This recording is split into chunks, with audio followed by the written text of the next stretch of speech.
Hi everyone! Welcome again sa aking channel. For this video ay magsasagot tayo ng additional examples para sa integrals of trigonometric functions. Andito pa rin tayo sa part na kung saan ang mga given ay may sign. Ito ulit yung ating list of integral rules for trigonometric functions. Ito yung kapag ang variable lang ay x.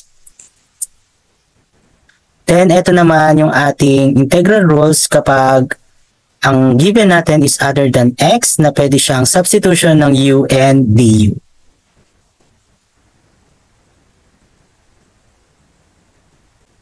Ang ating example number 3 ay, what is the integral of sine quantity of 4x plus 5 dx?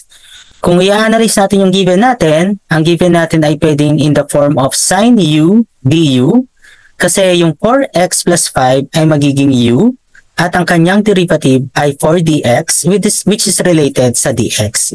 Kaya pwede natin gamitin yung rule na the integral of sine u du is negative cosine u plus c. Ang gagawin natin is i-convert muna natin ito in form of u and du.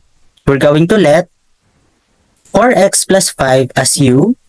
Then kunin natin ang derivatives. Ito ay magiging du. Ang derivative ng 4x plus 5 ay 4dx.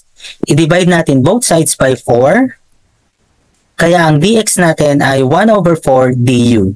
Ito nga yung u ang ipapalit natin sa 4x plus 5. At yung 1 over 4 du ang ipapalit natin sa dx. Kaya ang ating given ay mako-convert sa the integral of sine u times 1 over 4 du.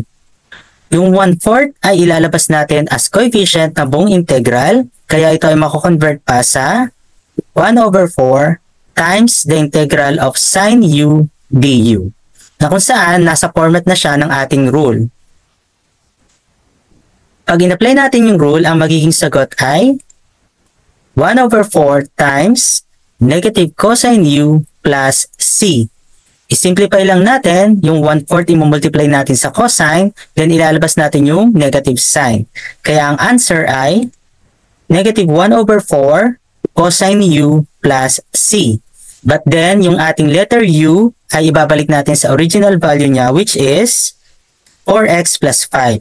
Kaya ang final answer natin is negative 1 over 4 cosine quantity of 4x plus 5 plus c.